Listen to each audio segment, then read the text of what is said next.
রব্বিন্নাস মালিকিন্নাস ইলাহিন্নাস মিন শারিল ওয়াসওয়াসিল খান্নাস আল্লাযী ইউওয়াসওয়িসু ফি সুদুরিন্নাস মিনাল জিন্নাতি ওয়ান নাস।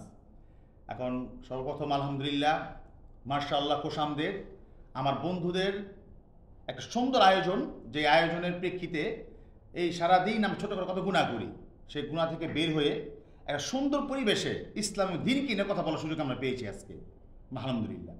কারণ আমাকে যে সূরাটা দেওয়া হয়েছে আমি পড়লাম, সূরা আন-নাস।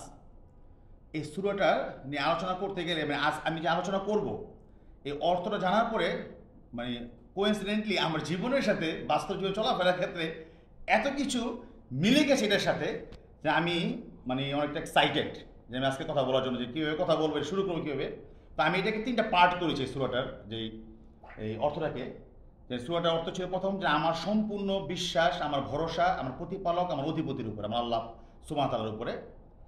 সেকেন্ডলি যেমন আপনার শয়তানের কুপ্ররোচনা, এবং থার্ডলি জাদুটোনা। এই জিনিসগুলো থেকে বাঁচার জন্য, শান্তি পাওয়ার জন্য সূরাটা কতটুকু পরিমাণ তাৎপর্যপূর্ণ, এটাই আমি আলোচনা করার চেষ্টা করবো। এই সূরাটা বেসিক্যালি মাক্কি সূরা, এবং কিছু ক্ষেত্রে আবার কোনো জায়গায় এটা বলা আছে, এটা সূরাটা মদিনায় অবতীর্ণ হয়েছে। এটা সর্বশেষ সূরা কোরআন শরীফের 114 নম্বর সূরা।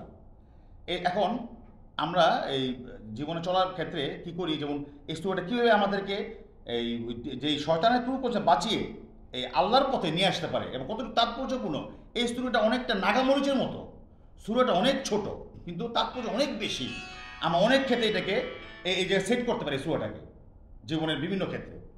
এই যে প্রথমত, যে আমাদের রব, আমাদের আল্লাহ, আমাদের অধিপতি, আমাদের প্রতিপালক, আমরা কিন্তু কী করি জীবন চলার পথে, আমি গতকালকে আমার বন্ধুর সাথে শেয়ার করেছি কথাটা, যে আমরা অনেক সময় কী করি, শয়তান আমাদের কীভাবে ডাইভার্ট করে আমাদের মনের মধ্যে, যে আমরা এই কী হয়েছে, আমরা ভরসা মানুষের উপরে করি, আমরা ভরসা করতেছি মানুষের উপরে, মানুষকে অনেক ট্রাস্ট করে ফেলি যে উনি আমাকে একটা সমস্যা থেকে, প্রবলেম থেকে উত্তরণ ঘটিয়ে সে প্রবলেম শেষ করে দিবেন।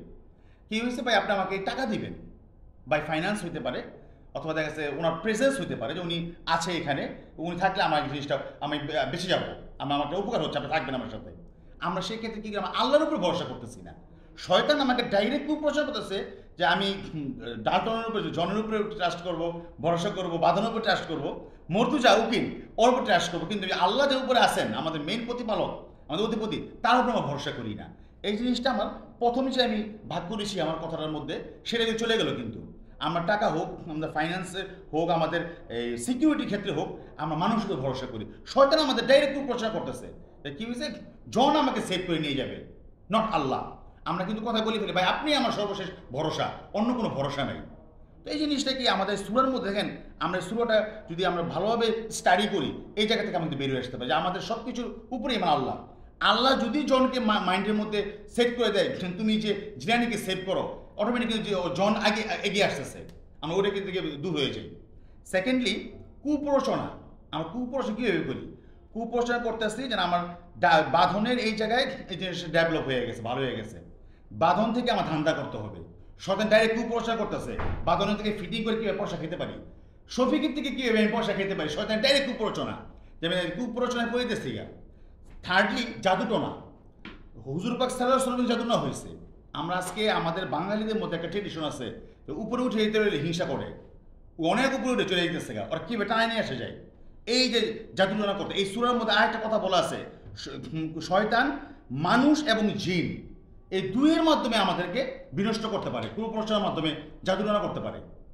আমি আজকে একটা লাস্ট একটা কথা বলবো, যে এক্সাম্পল, অথবা আল্লাহ সুবহানাহু ওয়া তাআলা আমাকে এই জিনিস আজকে অথবা বুঝাই দিয়েছে। আমি একটু আগে সেলুনে গেছি, সেলুনে যাওয়ার পরে আমি যখন বসছি, আমাকে মাত্র শুরু করছি, আমার কাজ শুরু করবে, ওই মুহূর্তে ওই সেলুনে নাপিত একটা ভিআইপি লোক আসছে, 2টা আইফোন, উনি অনেক পয়সাওয়ালা। তো ওই নাপিত আমাকে বলতেছে, মামা বলে, মামা আমি একটু তাই একটু সাইড করে দিই। তখন কি হইল, যখন নাকি ওই লোকে বসছে, তখন আমার মনে তো ওই যে শয়তান উপরে গেছে, যে আমি অলরেডি ওরা গালাগালি শুরু করে দেবো। কী হয়েছে, আমি কোনো বিএপিকে ডট করি না, এনতের বিভিন্ন কিছু, যে আমি টাকাটা করতে আসছি। কোইন্সিডেন্টলি বন্ধু, আমার যে সূরা নাস পড়ার কারণে আমি নিজে সংশোধন করছি। আমি যে শয়তানের কুপ্ররোচনায় পড়ি, সবার সামনে খারাপ ব্যবহার করি, তা আমি কী করলাম। তা আলহামদুলিল্লাহ আমার জীবনে আজকে শুরু হয়ে গেছে অলরেডি এই একটা চেঞ্জ এই সূরার মাধ্যমে। এই জন্য all thanks to you all guys. আলহামদুলিল্লাহ আমরা এবার যদি শুরু করতে পারি আল্লাহর রহমতে আমাদের মধ্যে অনেক আমূল পরিবর্তন আসবে। আলহামদুলিল্লাহ বন্ধু, আসসালামু আলাইকুম।